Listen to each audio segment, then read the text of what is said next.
पंजाब के एक गांव में रहने वाला विशाल कुमार अपने माता पिता के साथ रहता था। विशाल पढ़ा लिखा और मेहनती युवक था। वह एक स्पेयर पार्ट्स की फैक्ट्री में काम करता था और उसी से अपने परिवार का गुजारा चलाता था। उसकी दुनिया उसके माता पिता ही थे और उनकी खुशियां ही उसका सबसे बड़ा सपना थी। एक दिन अचानक उसकी माँ की तबीयत बिगड़ गई। उनका चेहरा पीला पड़ गया और वह लगातार कमजोरी महसूस करने लगी। ये देखकर विशाल घबरा गया। वह तुरंत अपनी माँ को लेकर नजदीकी डॉक्टर के पास पहुंचा। डॉक्टर ने जांच करने के बाद गंभीर आवाज में कहा, तुम्हारी माँ की हालत बिगड़ सकती है। ये दवाइयाँ तुरंत लेकर आओ, तभी उनकी तबीयत सुधर पाएगी। डॉक्टर की बात सुनकर विशाल परेशान हो गया। उसने पूछा, डॉक्टर साहब, ये दवाइयाँ कितने की होंगी और कहाँ मिलेंगी?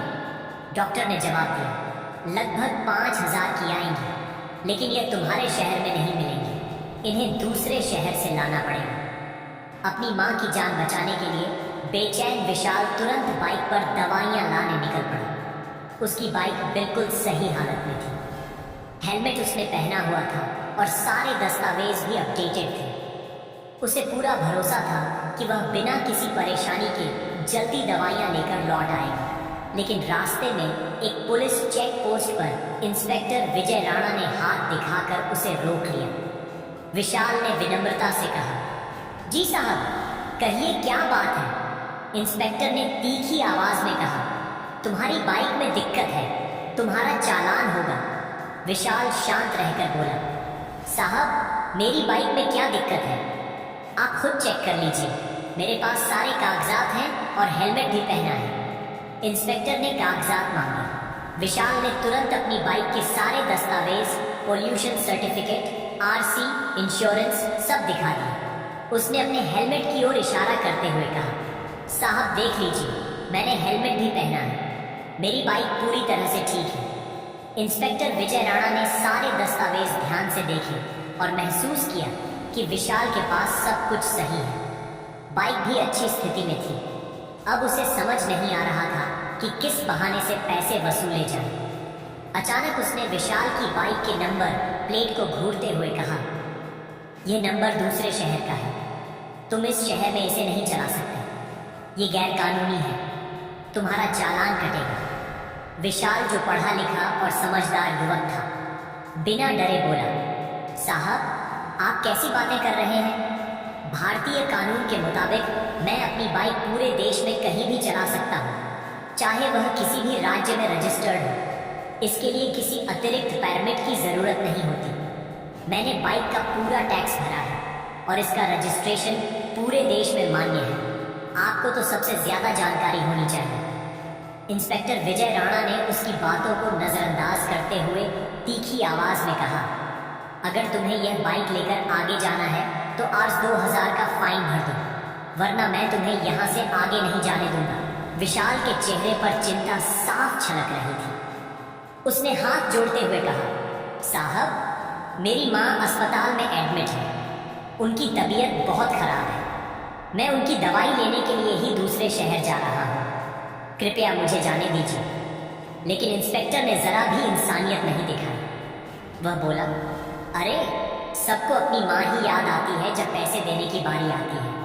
ड्रामा मत करो और जल्दी से 2,000 निकालो, वरना चालान कटेगा। ये सुनकर विशाल को गुस्सा तो आया, लेकिन उसने खुद को संभालते हुए कहा, साहब, आपको फर्जी चालान काटना है ना तो काटिए, लेकिन ये गलत कर रहे हैं। इंस्पेक्टर विजय राणा गुस्से में तमतमाते हुए बोला, बहुत बहस कर रहा है।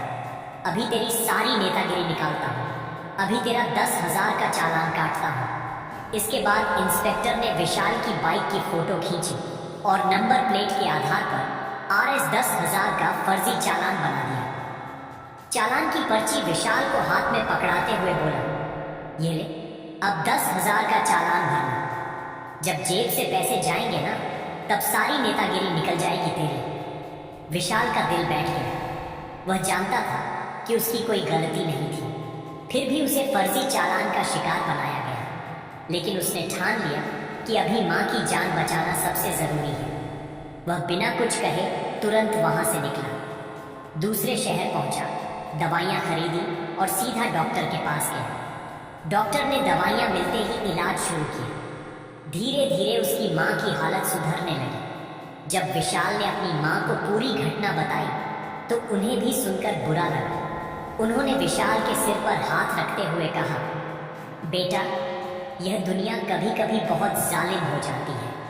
अच्छे लोगों के साथ भी अन्याय होता है, लेकिन तुम हमेशा सच का साथ देना, चाहे हालात कितने भी मुश्किल क्यों ना हो। माँ की यह बात विशाल के दिल को छू गई। उसने तय किया कि इस अन्याय को वह ऐसे ही नहीं छोड़ देगा। उसके मन में सवाल गूंज रहा था, मेरे सारे दस्तावेज सही थे, बाइक और नंबर प्लेट में कोई कमी नहीं थी, हेलमेट भी पहना था, तो फिर आज 10,000 का चालान क्यों? ये सच सबके सामने आना चाहिए। विशाल ने तुरंत कार्यवाही शुरू की। उसने अपनी बाइक घर के आंगन में खड़ी की और नंबर प्लेट, चालान की पर्ची और सारे दस्तावेजों की तस्वीरें ली। इसके बाद उसने एक वीडियो बनाया जिसमें उसने पूरी घटना विस्तार से बताई। वीडियो में विशाल ने कहा, मेरी बाइक के सारे कागजात पूरे थे, मैंने हेलमेट पहना हुआ था, फिर भी इंस्पेक्टर विजय राणा ने बेमतलब मेरा RS 10,000 का चालान काट दिया। ये सिर्फ मेरे साथ नहीं हुआ होगा, औरों के साथ भी ऐसा होता होगा। ये गलत है और इसके खिलाफ आवाज उठाना जरूरी है। विशाल ने वह वीडियो और तस्वीरें सोशल मीडिया पर पोस्ट कर दी। उसने घटना का स्थान, समय और यहाँ तक कि इंस्पेक्टर का नाम भी